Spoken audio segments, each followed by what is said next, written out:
आता वरुड शहरात सुरू झाले आहे ग्रॅव्हिटी फिटनेस क्लब, ज्यात तुम्हाला मिळणार आहे सर्वात अनुभवी ट्रेनर। विशेष म्हणजे या जिम मध्ये सर्व सुविधेसोबत सर्व प्रकारच्या मशिनरीज देखील उपलब्ध आहेत। ग्रॅव्हिटी फिटनेस क्लबच्या शुभारंभानिमित्त खास ऑफर सुरू आहेत, ज्यात फक्त 1500 रुपयांमध्ये तुम्हाला 3 महिने वर्कआउट करता येईल। पत्ता आहे श्रीराम सिटीच्या वर काठीवाले कॉम्प्लेक्सच्या बाजूला वरुड। युवा मित्र मंडळ पुसलाच्या तालाठोका आंदोलनाला मिळाले यश। पशुसंवर्धन विभागाचा पुसला येथील पशुवैद्यकीय दवाखाना आता राहणार सुरळीत सुरू। युवा मित्र मंडळ पुसलाचे नागरिकांनी मानले आभार।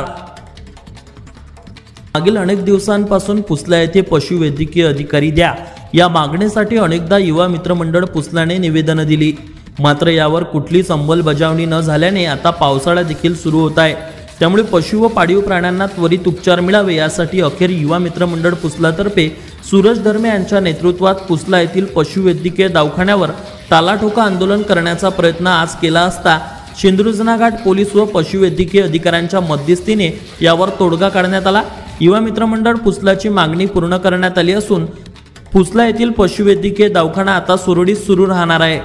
सूरज धर्मे यांच्या नेतृत्वात युवा मित्र मंडळ पुसलाने केलेल्या या तालाठोको आंदोलनाचे सर्वत्र कौतुक केले जात आहे।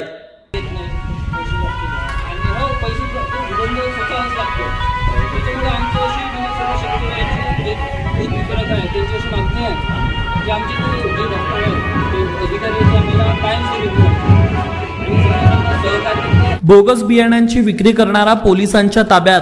पिंपळकुटा येथे कृषी विभाग व बेनोडा पोलिसांची संयुक्त कारवाई। वरुड तालुक्यातील पिंपळकुटा येथे शेतकऱ्यांना बोगस बियाण्यांची विक्री करीत असलेल्याला कृषी विभागाने रंगेहात पकडले असून त्याला बेनोडा शहीद पोलिसांच्या स्वाधीन करण्यात आले आहे। प्राप्त माहितीनुसार गुरुवार दिनांक 5 जून रोजी कृषी विभागाच्या अधिकाऱ्यांना मिळालेल्या गोपनीय माहितीच्या आधारे कृषी विभाग संचालक प्रमोद लहाडे व जिल्हा अधीक्षक कृषी अधिकारी राहुल सातपुते यांच्या मार्गदर्शनाखाली तालुक्यातील बेनोडा शहीद पोलीस स्टेशन हद्दीत येत असलेल्या पिंपळकुटा परिसरात सापळा रचण्यात आला।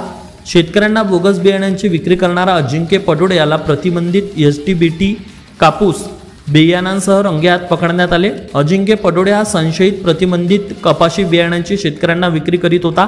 याबाबत गोपनीय माहिती मिळाल्यानंतर त्याची कृषी विभागाकडून शहानिशा करण्यात आली।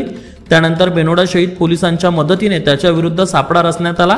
यावेळी कृषी विभागाकडून एक डमी ग्राहक त्याच्याकडे बियाण्यांची खरेदी करण्यासाठी पाठवण्यात आला होता। त्या ग्राहकाला कपाशीचे बोगस बियाणे देत असताना त्याला कृषी विभागाकडून अटक करण्यात आली।